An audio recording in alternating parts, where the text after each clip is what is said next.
Right now আমি এখন চলে আসছি চারঘাট হলিদাগাছি আমার শুভ বেটার হচ্ছে বেদেনা বাগানে। আর বেদেনাগুলো দিয়েছেন সাইজ দেখেন, সাইজ ওয়াও জাস্ট নাও দেখেন। আর শুধু গোটা বাগানটা একটু যদি বেটা তুমি দেখাও প্রসারিত করে, তাহলে জনগণ আমার দেখতে হবে, আমার অডিয়েন্সগুলো দেখতে হবে। আর দেখেন ফুল ফল সবে কিন্তু ভরপুর। আর আপনারা যদি এই বেদেনার চারা এবং এই বেদেনা নিতে চান, তাহলে আপনারা সকলেই কিন্তু চলে আসবেন হলিদাগাছি তালতলা থেকে একটু ভিতরে। যে কাউকে জিজ্ঞাসা করলে যে শুভর বাগানে যাব, বেদেনার বাগানে, তাহলে আপনারা এই বেদেনাগুলো দেখতে পাবেন। আর এই বেদেনা খালি দেখতে পাবেন না, খেয়ে টেস্ট করে এবং এই জাতের গাছ আপনারা নিতে পারবেন। তারা আপনারা দেরি করবেন না, অবশ্যই এখানে চলে আসবেন। এখন আমি আপনাদের একটা কাটিং করে দেখাবো এবং খেয়ে দেখাবো যে কেমন টেস্টি। তো ভিডিওটি আপনারা শেষ পর্যন্ত দেখবেন বন্ধুরা, অবশ্যই দেখবেন।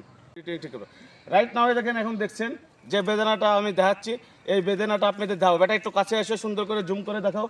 এই যে হারভেস্ট করা হচ্ছে দেখেন সুন্দর করে, এবং এটা এখন আপনাদের খেয়ে দেখাবো। ওয়াও জাস্ট নাও দেখেন, অসাম অসাম বন্ধুরা, অসাম একবারে অন্যরকম ফিল।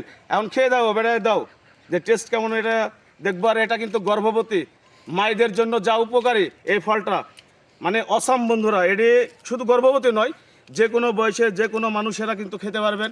এটা রক্তের কিন্তু যোগান দেয়। আর এই যে জাস্ট দেখেন অসাম, বিসমিল্লাহ।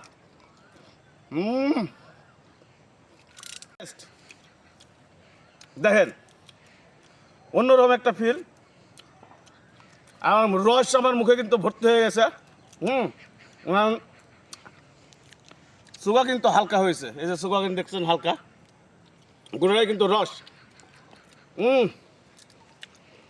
আর এই জাতের বেদানার গাছ এবং বেদানা নিতে আপনারা কিন্তু হলিদাগাছি শুভর বাগানে চলে আসবেন। তো বন্ধুরা, ভিডিওটি ভালো লাগলে অবশ্যই লাইক কমেন্ট শেয়ার করে ছড়িয়ে দেবেন আর আমার সাথেই থাকবেন। বিদায় নিচ্ছি, আল্লাহ হাফেজ।